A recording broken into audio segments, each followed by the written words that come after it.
If art imitates life, and if life imitates art, then learning about one is also learning about the other. I'm Mackenzie Ray of Ray Runs Free. Subscribe to my channel to be notified on what is moving and shaking in our celestial and terrestrial bodies.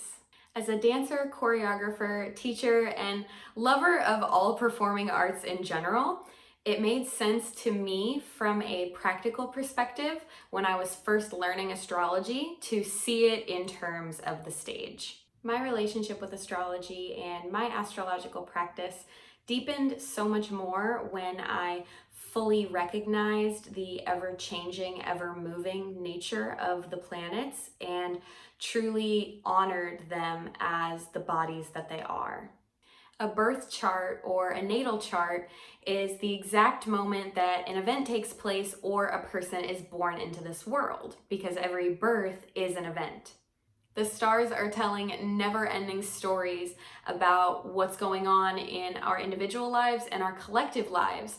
And you can look at your snapshot, your little piece of the sky when you were born, and you can see the different areas in your life where your story plays out. There are 4 main components in Western astrology today, and those are planets, signs, houses, and aspects. And today I'm going to talk about all 4 through the perspective of the performing arts. In a very literal sense, we are spectators. We are the stars and the planets' audience, looking up at them, watching what they do. In this way, we are directly feeling the effects of them as an audience does when they're watching a performance of any kind. A good story is nothing without the actors, actresses, musicians, and dancers that really bring it to life. In astrology, these storytellers are the planets. The planets are the wandering stars, as they were known in traditional astrology, because compared to the fixed stars that stayed in place, the planets were the wandering stars that moved. And so you can think of the planets as the storytellers, as the who that is really moving through our solar system, making things happen. The planets are these storytellers, and the storytellers manifest differently in different people's charts, and those show up as the signs of the zodiac. The signs of the zodiac are really the characters that we play. These are the ways that the storytellers actually tell their story. It's how their attitude and their energy really emerges and how it presents itself. So while a planet has its own inherent energy to it, its own agenda, each planet has different things that they rule. Each sign is a different flavor of the way that that planet can really manifest. Everyone has every planet within their chart in different locations, and you can look in your chart and see which house that planet falls within. Houses are the different areas of our life, and so in a story, these are the different scenes and the different backdrops. This reminds me of being at a play or a dance recital, and you see this beautiful act finish, and then the lights cut, and you can see a little bit of movement behind the scenes when backdrop is changed, when some props are brought in or out, and then the lights come up and it's a totally different scene. And that especially reminds me of the transition between the 5th and the 6th house. The 5th house is traditionally where Venus rejoices. It's a place of pleasure. You can imagine it being lush and bountiful, of good fortune. And then you transition into the 6th house, which is where Mars has its joy and a lot of grunt work and service, the place of bad fortune. Now, it's very possible for us to have empty houses in a chart. It is very possible for us to have multiple houses where there are no planets at all. And somebody might say, well, does that mean that scene of life doesn't happen for me? But then you have to think about the sign in that house, especially if you use whole sign houses. If you use quadrant, you'll have multiple rulers depending on where the cusp split is, but the principle still applies either way. You can look to the sign that rules that house, and every sign of the zodiac pulls its energy from the planet that rules it. There is both the house that the planet falls in, and then there's also 1 or 2 houses that the planet is ruling.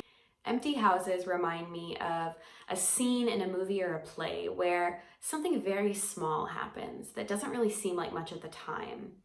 Very, very subtle interaction, maybe only one person on stage. But then that one tiny interaction, that one scene, ends up changing the trajectory of the entire story. A couple examples of empty houses. Salvador Dali had an empty fifth house. The fifth house, known for creativity and pleasure and beauty. And Salvador Dali was one of the most creative artists that the world has ever seen. Another example, Dolly Parton, she has an empty seventh house. And traditionally, the seventh house is the other. It's the spouse, all different kinds of partnerships. And Dolly Parton actually has an over 50-year-long marriage that's been both kept very secret, but has been very successful and happy for her. Having an empty house doesn't mean that that scene isn't going to happen in your story. It probably means that you need to take a closer look at the actors that are actually influencing it to see how those roles are playing out. Regardless of where you were born, everybody has these storytellers. Everybody has these planets in their chart somewhere. And those planets are in a sign. And so those actors, those musicians, they have a role that they're playing, and they have a certain way that they're showing up in your story. And they're all in a house. They're all playing out in an area of your life, or they're ruling a house and they're influencing that scene of your life. But not everybody has every aspect. Aspects are the configurations that the planets make to each other when they're arranged in a chart. This script between the characters really shows the way that the planets are interacting with each other and the way that they're configured, and whether their interaction and their dialogue is beneficial or if it's not. Aspects keep the conversation going. Even if it's a difficult conversation, even if it's yelling, it keeps the story moving because there's a way for them to connect. Even if it's not an easy connection, there's a place to go from, and the story can continue to be told from there. As the planets are continually moving bodies, the aspects make all of our charts unique. It makes all of our story individual because we can see the way that the planets were moving at the time of our birth, and we can see exactly where they were. That makes our story the unique story that it is. While we all have planets that are telling our stories as the actors and actresses and dancers and musicians, the real performers, we all have them, but they're all playing different roles. They're all in different signs, really giving us different characters. We all have these scenes that are continually playing out in our lives cyclically, but we can't expect our scenes to be on the same schedule as another person's.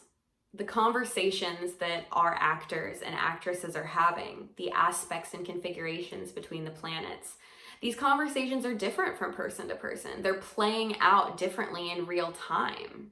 We can't expect any transit or movement of a planet to affect everyone the same. For example, Mars has been in Aries for months, but while that's a storyteller that's in a certain role that it just so happens to really like playing, that's still manifesting differently in people's lives depending on what house it's in their chart and what aspects that transiting planet is making to any natal planets in that sign or configured to it in that person's chart. In that way, the story is changing for different people because it's manifesting and showing up differently in different scenes in people's lives. It's important that we remain in awe of our story in both the rewarding moments and the challenging moments, because it is a story and it continues to go on. And what's a good story without a few lessons along the way?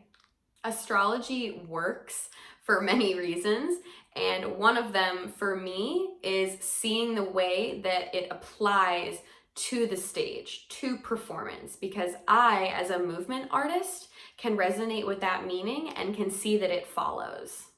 Astrology becomes accessible when it is presented in a way that is digestible and understandable for people. And whether you're a trained astrological professional or you don't even know what a rising sign is, having the concepts put in a framework that actually lands with you is going to make a difference.